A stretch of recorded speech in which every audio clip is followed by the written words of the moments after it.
the serial killer who hunted at night. The woman woke up to the sound of her own heartbeat pounding in her ears. At first, she thought it was just a bad dream. But when she opened her eyes, the darkness in her bedroom felt heavier than usual, almost as if someone else was inside. She tried to tell herself it was nothing. Then she saw him. A tall, thin man, his face half hidden in the shadows, stood at the foot of her bed. His teeth glistened in the faint glow from the streetlight outside, and in his hand was something that made her blood freeze. A knife. He didn't speak. He didn't rush. He just stood there, staring at her, letting the silence torture her. And then he moved. The mattress dipped as he climbed on, his eyes locked on hers. She wanted to scream, but terror kept her frozen. The Night Stalker had chosen her, and she knew there was no way out. What happened next would shock the entire city, forcing people to face the most chilling truth. Anyone could be next. But how did Los Angeles come to be haunted by a man who crept into homes at night, choosing his victims without reason? It started years before the city even knew his name. Richard Ramirez grew up far from the shining lights of Los Angeles. He was born in El Paso, Texas, in 1960. His childhood was troubled from the beginning.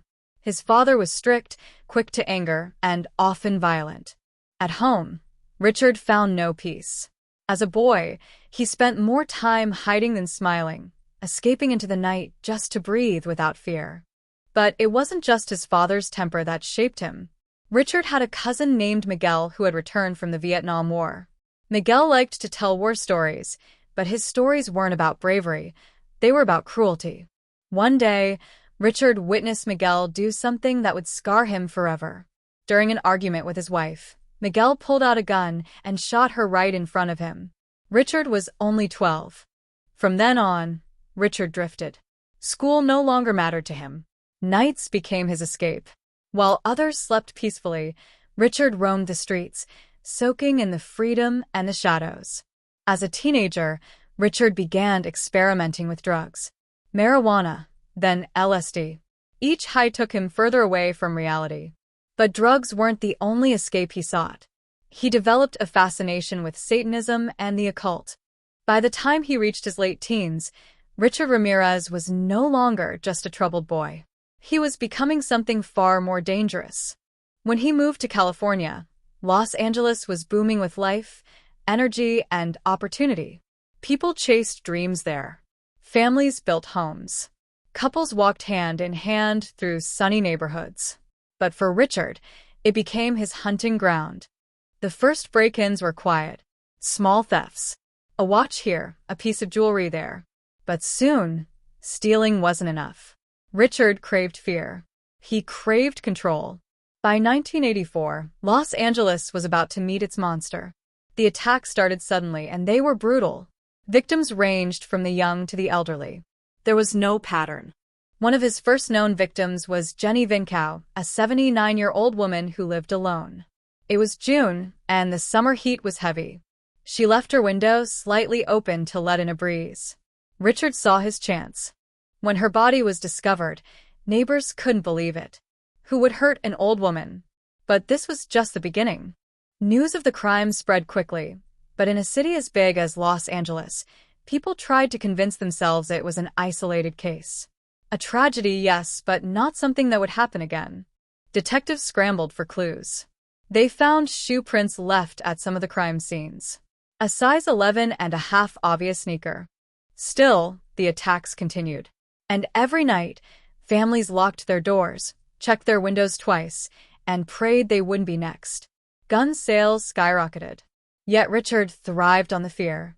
Each news broadcast, each headline that screamed about the Night Stalker only fueled him. He wanted the city to tremble. And it did. One evening, in a quiet Los Angeles neighborhood, a mother tucked her children into bed. She kissed them goodnight and turned off the light. Outside, the streets were calm. But in the shadows, Richard watched the house. He waited until the lights went out, until silence filled the rooms. Then, like a shadow himself, he moved closer. What happened inside that house would become one of the most horrifying chapters in his spree. A crime so cold, So merciless, it would haunt investigators for years. The front door creaked ever so slightly as he slipped inside. The house smelled faintly of dinner, chicken and potatoes, still lingering in the air. Richard Ramirez moved through the hallway like a shadow. He pushed open the bedroom door. The mother stirred, sensing something was wrong. When she opened her eyes, the figure looming over her was the last thing she ever expected to see. Her scream split the silence, jolting her children awake in the other room. But by then, it was already too late. The neighbors heard the cries. Some rushed to their windows. Others picked up the phone to call 911. But the night stalker had already vanished into the night. Police arrived within minutes, but the killer was gone. All that remained were the terrified survivors and a single shoe print stamped in blood. Los Angeles woke up the next morning in shock. The news reported the attack with trembling voices. Another family targeted. Another night of terror. Detectives worked around the clock. They compared the shoe prints, studied fingerprints, and collected witness statements. But Richard Ramirez was clever. And when he realized the net was closing in, Richard made a desperate move that would lead to one of the most unforgettable manhunts in American history. It was a hot August morning in 1985 when Richard Ramirez stepped off a Greyhound bus in East Los Angeles. His hair was greasy, his clothes clung to his thin frame, and his face looked hollow, as if sleep had been missing for days. Inside a small store nearby, people stopped talking. Their eyes darted toward the man in black. On the counter was a newspaper with his mugshot taped to it. The headline read, "Night Stalker." Richard froze as he looked down. His own hollow-eyed face stared back at him from the front page. For the first time in months, it wasn't him hunting others. It was the city hunting him. Desperate, Richard climbed onto a city bus. But passengers recognized him immediately. A woman screamed and pointed. "It's him." The bus filled with chaos, and Richard bolted back out into the street. He sprinted through alleys, sweat pouring down his back.